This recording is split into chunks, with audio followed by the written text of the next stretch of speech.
Today I am going to make a presentation video on the topic of derivation of rate constant for first order reaction and derivation of rate constant for second order reaction.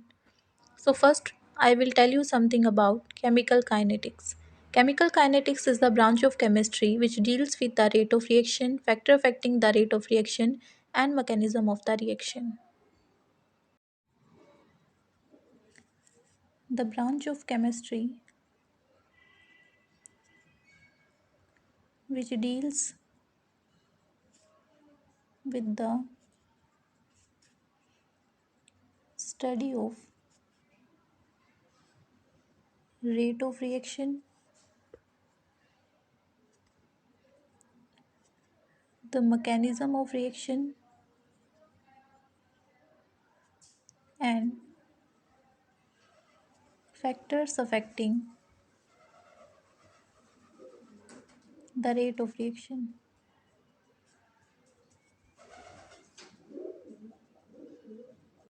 Now we will derive the value of rate constant for first order reaction.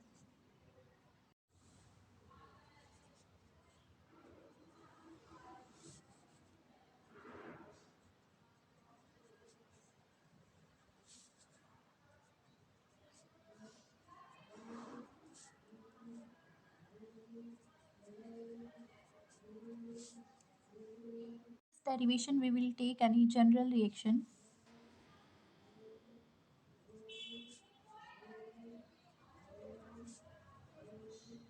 For example, A give rise to product.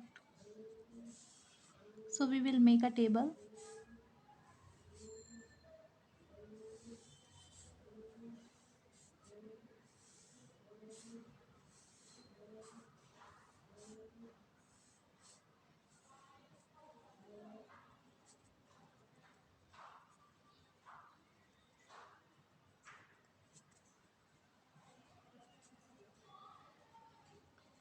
Let us consider that time t is equals to 0. Let us consider that time t is equals to 0, concentration of reactant is A and concentration of product is 0. At time t, concentration of reactant is A minus X and concentration of product is X. Now we will start our derivation. So the rate constant, so the rate of reaction after time t is R is equals to dx upon dt. Also by rate law R is equals to k a की power 1.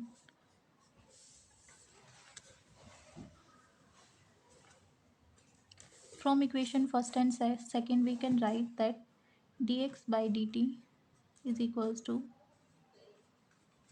k a minus x. So k a minus x. Now we can write a minus x k dt. Now integrate both sides.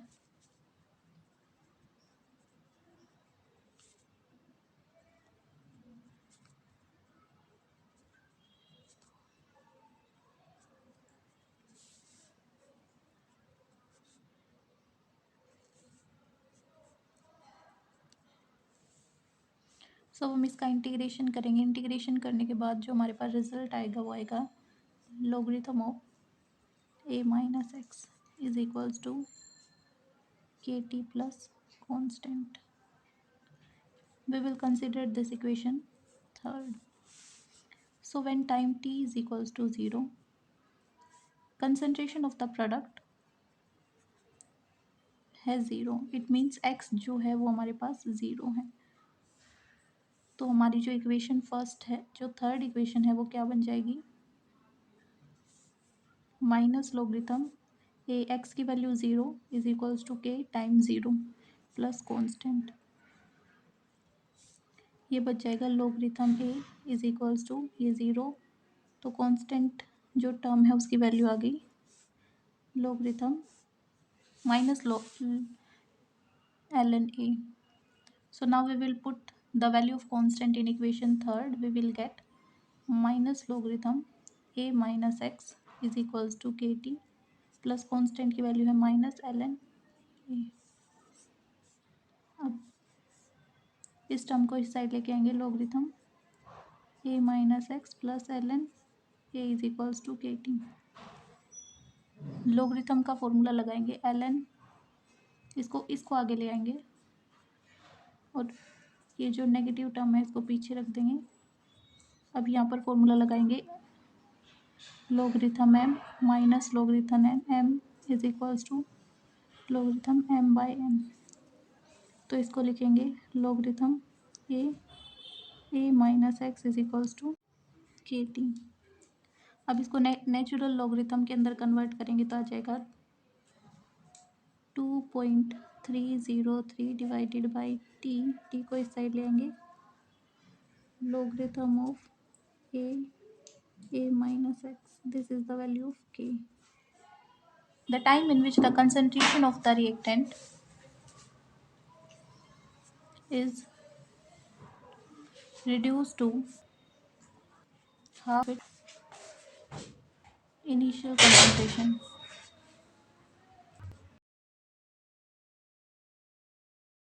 Now we again consider a general reaction. For example, A gave rise to product. So same we make a table.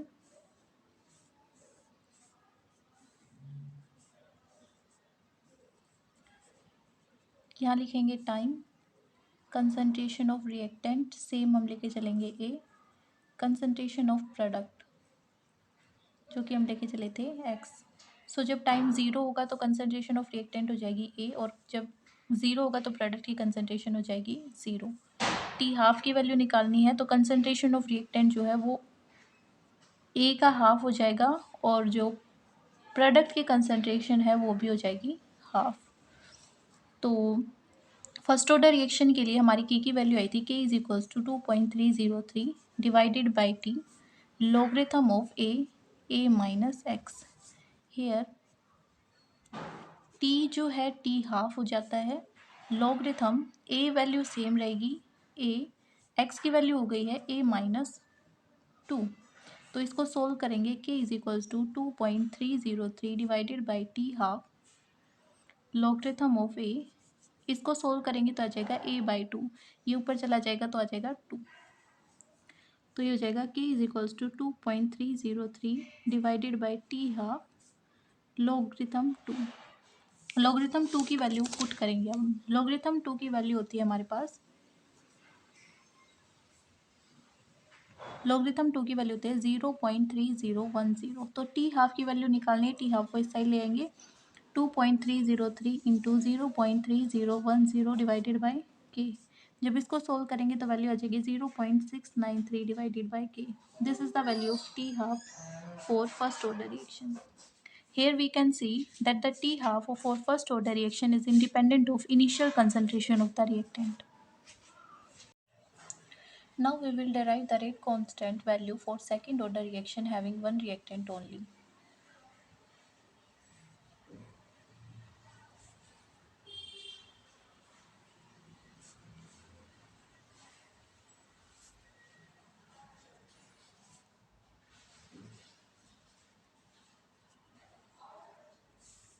For this derivation we consider a general reaction.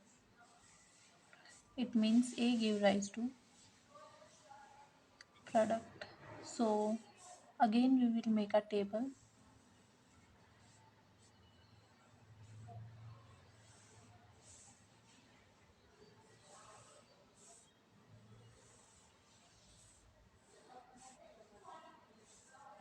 यहाँ लिखेंगे time, यहाँ लिखेंगे concentration of reactant,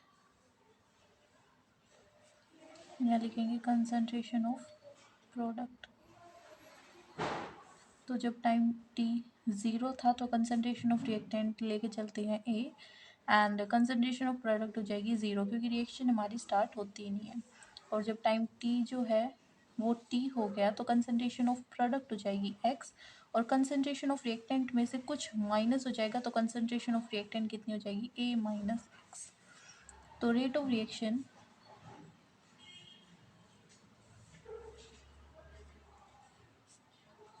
after time t निकालेंगे तो हमें पता है rate हम लिखते हैं r is equals to d x by d t, change in concentration divided by change in time. और एक हम रेट लो से लिखते हैं जो कि होता है आर इज इक्वल्स टू के ए माइनस एक्स की power 2। So from above we can write that dx by dt is equals to k a minus x की पावर 2। अब हम इसको इस वाले टर्म को नीचे लेंगे a माइनस एक्स वाले को, और dt को ऊपर ले जाएंगे तो बन जाएगा dx a minus x square is equals to k dt। अब हम इसका इंटीग्रेशन करेंगे तो हमें पता है जनरल इंटीग्रेशन का जो फॉर्मूला होता है वो होता है a की पावर n। अगर हम इस टर्म का x की पावर n का टर्म का इंटीग्रेशन करेंगे तो क्या आएगा, x की power n plus one divided by n plus one, जो पावर ऊपर आएगी उसी पावर से हम डिवाइड कर देंगे। तो इसका इंटीग्रेशन करेंगे तो इसको हम ऊपर ले जाएंगे a माइनस एक्स की power minus 2 D x integration of के डी टी। अब इसका इंटीग्रेशन करेंगे a माइनस एक्स के power minus two plus one, और इस x का अगर हम इंटीग्रेशन करेंगे तो आ जाएगा -1। सेम इसका k constant as it is, dt का इंटीग्रेशन करेंगे तो t प्लस कांस्टेंट। यहाँ से जो हमारे पास रिजल्ट आएगा ये 1 हो जाएगा, 1 से 1 कैंसिल हो जाएगा और इसको हम नीचे ले आएंगे।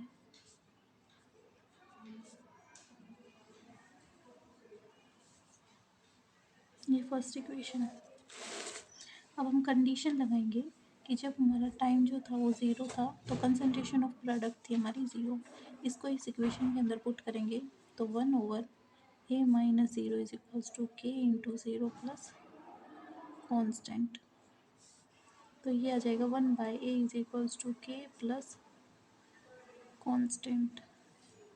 तो ये 0 हो जाएगा तो कांस्टेंट की वैल्यू आएगी 1/a। अब ये जो कांस्टेंट की वैल्यू आई है इसको ऊपर पुट करेंगे तो आ जाएगा, फर्स्ट इक्वेशन के अंदर पुट करेंगे 1/a minus x is equals to के टी प्लस 1/a।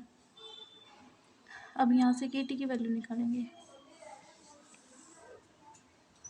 तो यहाँ से अगर के टी की वैल्यू निकालेंगे तो 1/a minus x minus 1/a is equals to के टी। यहाँ से एलसीएम लेंगे तो एलसीएम आएगा a minus x into a. तो एलसीएम लेंगे तो ऊपर चला जाएगा a माइनस एक्स। इसको सॉल्व करेंगे k T is equals to a minus a plus x a minus x a से ए कैंसिल हो जाएगा तो k T is equals to x a minus x. तो टी के की जो वैल्यू होगी वो आ गई 1/t into x a minus x. यहाँ से हम ये लिख देंगे x/t। इस a को लिख सकते हैं a नोट और इसे माइनस एक्स को लिख सकते हैं a naught is the initial concentration of the reactant and a is the final concentration of the reactant. अब जो हमारे पास रिएक्शन आई है k is equals to 1/t x into a naught by a, इसको हम थोड़ा अच्छे ढंग से अगर हम लिखें तो ये आएगा K T is equals to x A naught plus x/a x/a is equals to के टी माइनस इस टर्म को इधर ले जाएंगे k/a नोट। अब इसको हम जनरल इक्वेशन जो स्ट्रेट लाइन की होती है उससे कंपेयर करेंगे y is equals to M X plus C. तो इसका जो ग्राफ है हम प्लॉट करते हैं, y एक्सिस पे लेंगे x/a और x एक्सिस पे लेके हम चलेंगे t। तो इसके बीच में जब हम ग्राफ प्लॉट करेंगे तो हमारे पास आएगा कुछ ऐसा ग्राफ। तो ये यहाँ से ग्राफ शुरू क्यों हुआ, क्योंकि अब की बार जो हमारा स्लोप है वो पॉजिटिव है। तो जो इंटरसेप्ट है उसकी वैल्यू आ जाएगी k, और जो हमारा इंटरसेप्ट की वैल्यू आ जाएगी minus k A inverse, means ये थोड़ा सा पीछे की तरफ जाएगा हमारा ग्राफ, और जो स्लोप है उसकी वैल्यू आ जाएगी k। तो अगर हमारे पास स्लोप निकल जाता है then from the value of slope we can calculate the value of k, क्योंकि हमारे पास स्लोप और k की वैल्यू जो है इक्वल है। तो स्लोप से हम k की वैल्यू निकाल सकते हैं। अब हम इसकी t हाफ की वैल्यू निकालेंगे।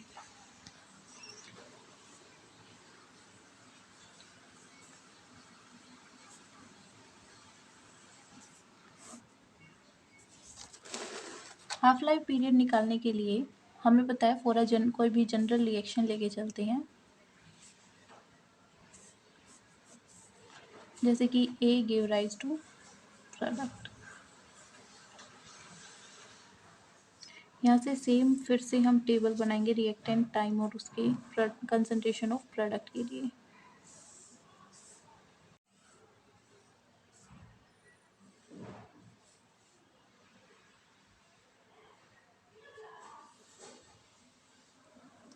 Time, concentration of reactant, concentration of product। तो जब टाइम t 0 था कंसंट्रेशन a थी, कंसंट्रेशन ऑफ प्रोडक्ट 0 थी। जब टाइम हो गया t हाफ तो concentration of reactant reduce to half and concentration of product also reduce to half. ये कैसे आई? क्योंकि जो कंसंट्रेशन ऑफ रिएक्टेंट होती है a माइनस एक्स होती है, x की कंसंट्रेशन होगी a/2, तो a माइनस a/2 की जो वैल्यू आएगी वो आएगी a/2, तो दोनों कंसंट्रेशन हाफ हो जाएंगी।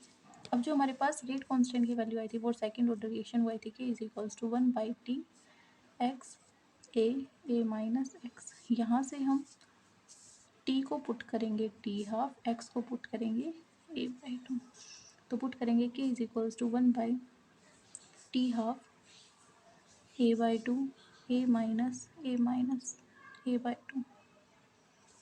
तो टी हाफ की वैल्यू निकालें, टी हाफ को साइड ले जाएंगे 1/k, ये हो जाएगा a/2 a into a minus a/2। इसको सोल्व करेंगे तो आ जाएगा a/2, a/2 से a/2 कैंसिल हो जाएगा, तो ये आ गया 1/ka। यहाँ से जो हमारा टी हाफ की वैल्यू आई है वो इन्वर्सली प्रोपोर्शनल आई है कंसंट्रेशन ऑफ द रिएक्टेंट। तो यहाँ से हम कह सकते हैं कि जो टी हाफ और सेकेंड ऑर्डर रिएक्शन है वो इन्वर्सली डिपेंड कर रही है to the initial concentration of the reactant. इसके बाद अगर हम फैक्टर्स की बात करें कि कौन कौन से फैक्टर्स के ऊपर हमारा rate of the reaction depend करता है, तो जो फैक्टर है, पहला फैक्टर इसके अंदर आ जाएगा नेचर ऑफ द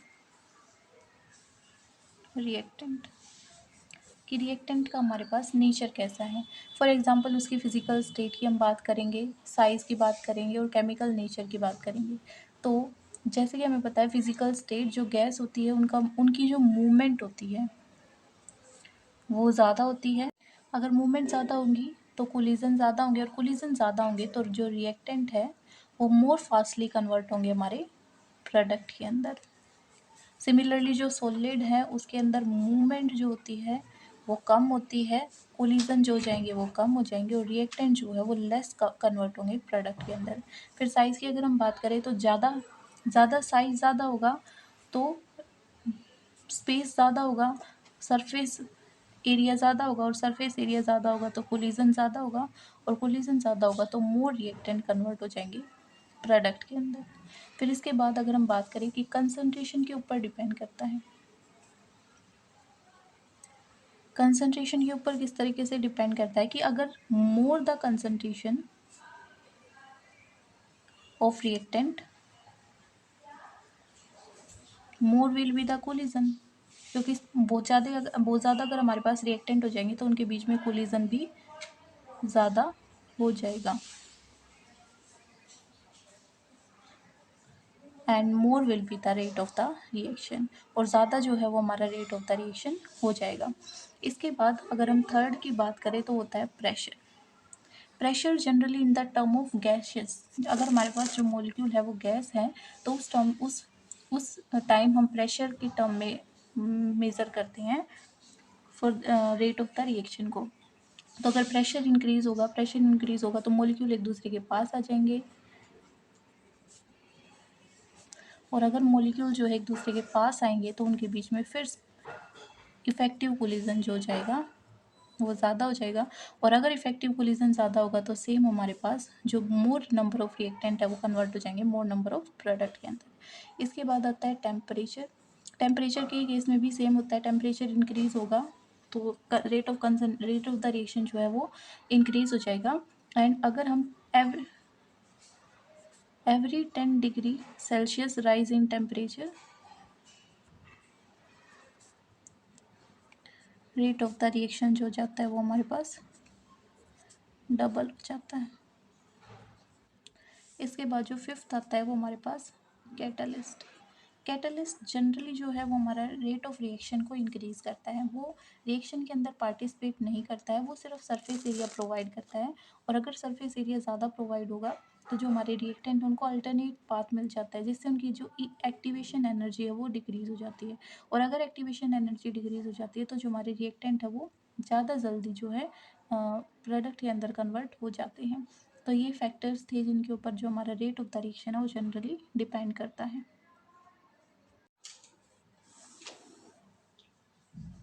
अब इसके बाद दो हमारे पास इम्पोर्टेंट डेरिवेशन आती है। एक आती है थ्रेशोल्ड एनर्जी और एक होती है activation energy.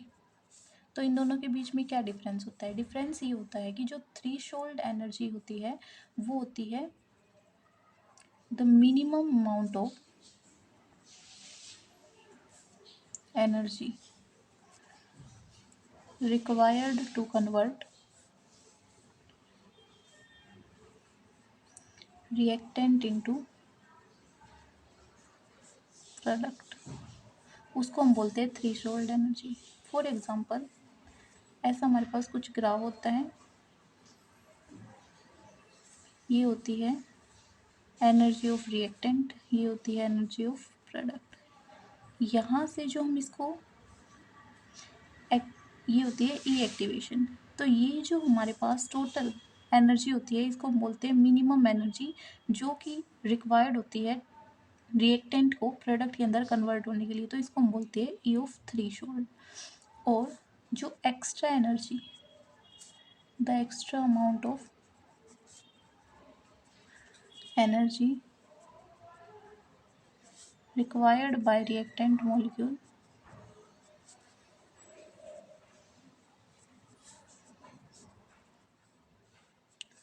to convert into product, उसको हम बोलते हैं रिएक्टिवेशन। जैसे कि ये तो थी हमारी थ्रेशोल्ड और रिएक्टेंट, अब रिएक्टेंट की एनर्जी इतनी थी, उनको प्रोडक्ट के अंदर कन्वर्ट होने के लिए इस एनर्जी बैरियर को क्रॉस करना था, तो उसके लिए उन्हें एक्स्ट्रा अमाउंट की एनर्जी की ज़रूरत पड़ी, ये वाली। तो ये जो एनर्जी होती है इसको हम बोलते हैं ई एक्टिवेशन। और ये जो पूरी ई एक्टिवेशन प्लस ई रिएक्टेंट की जो एनर्जी होती है उसको हम बोलते हैं ई of threshold energy. So this is the main difference between threshold energy and activation energy.